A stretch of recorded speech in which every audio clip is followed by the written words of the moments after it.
గురుగారు మిథున రాశి వారికి ఈ వారం ఏ విధంగా ఉండబోతోంది? మిథున రాశి వారికి 2 గ్రహాలే యోగిస్తున్నాయి. 9లో శుక్రుడు, తృతీయంలో కేతువు. ఎప్పటినుంచో ఈ 2 గ్రహాలు మాత్రమే యోగిస్తున్నాయి. ఆర్థిక ఫలితాలు సానుకూలంగా ఉంటాయి. ఆశించిన లాభాలున్నాయి. ధనాదాయ మార్గాలు పెరుగుతాయి. అందుకు అవసరమైన కృషిని కొనసాగించండి.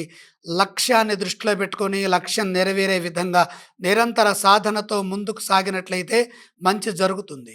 ఏకాగ్రతతో పనిచేయడం ద్వారా ముఖ్య కార్యక్రమాల్లో మీరు ఆశించిన ఫలితాన్ని పొందవచ్చు. గ్రహబలం తక్కువగా ఉన్నప్పుడు బుద్ధి బలాన్ని ఉపయోగించాలి. కాలానికి అనుగుణంగా పనిచేయాలి. కుటుంబ సభ్యులు లేదా మిత్రుల సూచనలు అవసరమవుతాయి. సమిష్టి నిర్ణయాలు మేలు చేస్తాయి. ఎప్పటికప్పుడు పరిస్థితులను సమీక్షించుకుంటూ నిర్ణయాలతో ముందుకు సాగండి. వివాదాలకు తావివ్వకుండా సందర్భోచితంగా తీసుకునే నిర్ణయాలు విజయాన్నిస్తాయి. దైవబలం ఆత్మవిశ్వాసాన్ని పెంచుతుంది. ఉద్యోగంలో నమ్మకంగా పనిచేయడం ద్వారా సకాలంలో ముందుకు సాగడం ద్వారా మంచి జరుగుతుంది. ఇతరుల విషయాల్లో కలగజేసుకోవద్దు. మేలు చేయబోతే కీడు ఎదురవుతుంది. ఎంత శాంతంగా మాట్లాడితే ఫలితాలు అంత బాగుంటాయి. చెడు ఆలోచనలకు అవకాశం కల్పించవద్దు.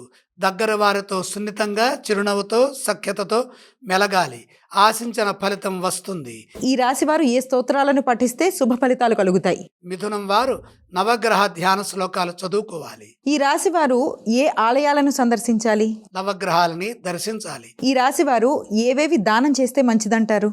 నవధాన్యం నవగ్రహ పాదాల దగ్గర ఉంచి నమస్కారం చేయండి.